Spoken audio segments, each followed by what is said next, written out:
Hello students, a sweet welcome to all of you. This is Kusum Lata, lecturer in English.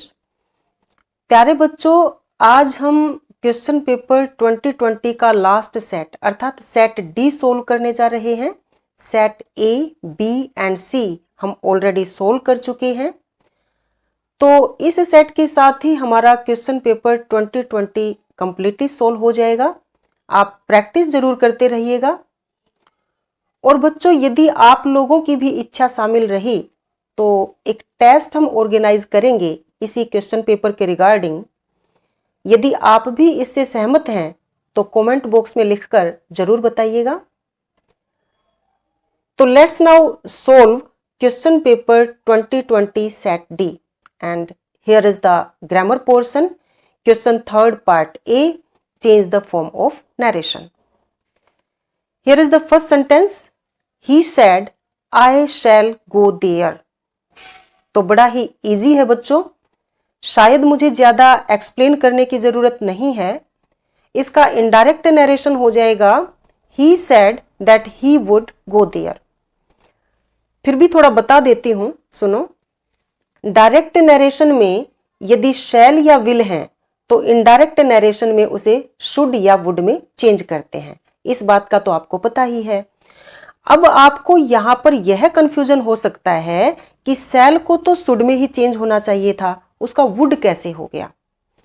तो देखो, यहां पर reported speech में जो सब्जेक्ट है I first person, that will change according to the subject of the reporting verb. और reporting verb का subject है ही, इसलिए इनडायरेक्ट नरेशन में आई का ही हो जाएगा. और ही के साथ जनरल फ्यूचर में विल हेल्पिंग वर्ब रहती है ना. इसलिए इनडायरेक्ट नरेशन में शैल का शुड ना होकर वुड हो गया. ठीक है. Next, she said, Kamala do you like this book. यहां पर बच्चों she said to home, to Kamala. Okay, इसलिए कमला को हम बाहर अर्थात रिपोर्टिंग वर्ब में ले आएंगे. तो डायरेक्ट नरेशन का हमारा सेंटेंस हो जाएगा she said to Kamala do you like this book. अब इसे इनडायरेक्ट नरेशन में चेंज करना आपके लिए इजी हो जाएगा, है ना. अब यहां पर रिपोर्टेड स्पीच में इंटरोगेटिव सेंटेंस है तो सेड टू को किस में चेंज करेंगे, आस्क्ड में. इन्वर्टेड कोमा हटकर आ जाएगा इफ. और इधर रिपोर्टेड स्पीच में टेंस कौन सा है, प्रेजेंट इंडेफिनिट टेंस. तो इनडायरेक्ट नरेशन में ये हो जाएगा पास्ट इंडेफिनिट टेंस. ओके, यहां you second person will change according to the object of the reporting verb. और रिपोर्टिंग वर्ब में ऑब्जेक्ट क्या है, कमला. यू सब्जेक्टिव केस है तो कमला का सब्जेक्टिव केस हो जाएगा शी. यानी कमला के लिए हम प्रोनाउन यूज करते हैं शी. दिस इनडायरेक्ट नरेशन में दैट हो जाता है. ओके, तो इस प्रकार इनडायरेक्ट नरेशन हो गया she asked Kamala if she liked that book. Now let's move towards third sentence and here it is. The priest said truth wins in the long race. This is again very easy to change into indirect narration. Reported speech में universal truth है इसलिए tense change नहीं होगा और indirect narration हो जाएगा the priest said that truth wins in the long race. Okay. Now this is B part. appropriate articles fill up करने हैं और फर्स्ट सेंटेंस है it was dash unique sight.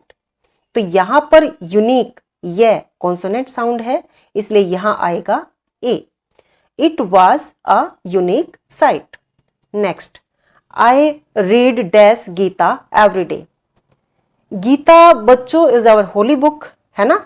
तो यहां आर्टिकल आएगा the. I read the Gita every day. The third one is he was struck by dash arrow.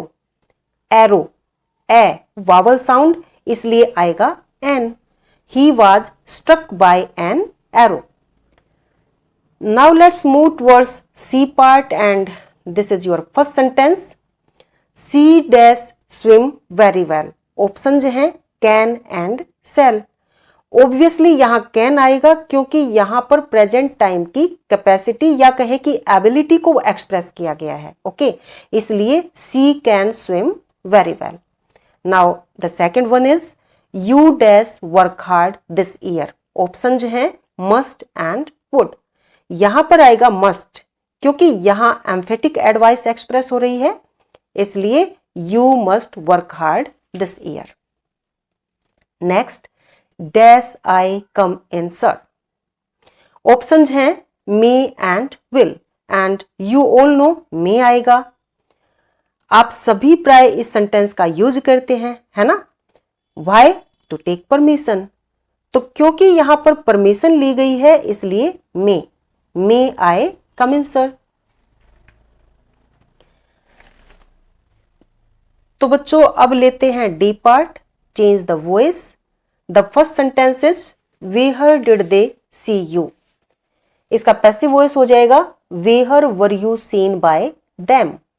Active voice में यहां पर पास्ट इंडेफिनिट टेंस यूज हुआ है, तो पैसिव वॉइस में पास्ट कॉन्टिन्यूअस टेंस की helping verb plus third form of the verb रहेगी। Active voice में यू ऑब्जेक्ट है तो पैसिव वॉइस में ये सब्जेक्ट की जगह आ गया, और दे यहां सब्जेक्ट है तो पैसिव वॉइस में बाय लगाकर ऑब्जेक्ट की जगह ले आए। दे का ऑब्जेक्टिव केस देम। तो इस प्रकार पैसिव वॉइस हुआ where were you seen by them. Now the second sentence is could you solve this सम।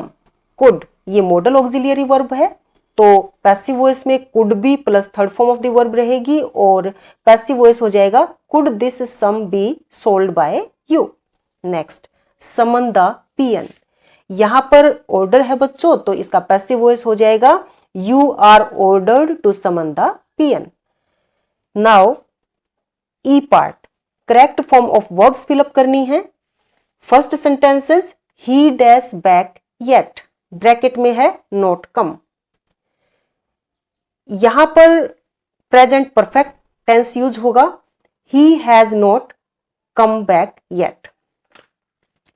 बच्चों this is a tip for you, जहां पर जस्ट, ऑलरेडी, येट आदि दिए हो तो वहां पर आप प्रेजेंट परफेक्ट टेंस यूज करेंगे। आपको थोड़ा डिटेल से समझाते हूं। जस्ट, ऑलरेडी, येट आदि ये टाइम रिलेटेड एडवर्ब्स हैं, and you can use these time related adverbs in the present perfect tense as long as they don't refer to a time which is finished. जहां तक yet की बात है, yet used with the present perfect tense means at any time up to now. We use it to emphasize that we expect something to happen soon. And yet in this context is only used in negative and interrogative sentences. Okay. One thing more, you will find that yet comes at the end of the sentence or question. Now let's take second sentence, and the sentence is last Saturday I dash at home, और bracket में है stay। ये मैं आपको पहले भी बता चुकी हूं बच्चों, लास्ट सैटरडे, तो लास्ट इसको देखते ही हमें इंडिकेशन मिल जाता है कि यहां पास्ट इंडेफिनिट टेंस यूज होगा, तो करेक्ट फॉर्म ऑफ वर्ब यहां आएगी स्टेड। ओके, तो ये हो जाएगा last Saturday I stayed at home. The next and last one is ice dash above 0 degree Celsius, bracket में है मेल्ट। यहां पर साइंटिफिक ट्रूथ है, तो obviously present indefinite tense use होगा, ice melts above 0 degree Celsius. तो बच्चों इसके साथ ही क्वेश्चन पेपर 2020 सेट डी का सॉल्यूशन भी कंप्लीट हुआ, और इस प्रकार हमारे चारों सेट यानी set A, B, C and D इस पेपर के सोल्व हो चुके हैं। Practice makes a man perfect. आप प्रैक्टिस जरूर करते रहें। इस पेपर के रिगार्डिंग हम एक टेस्ट ऑर्गेनाइज करेंगे, अर्थात क्वेश्चन पेपर 2020 के चारों सेट्स से ही क्वेश्चंस लिए जाएंगे, तो be prepared for the test. Thank you, have a nice day.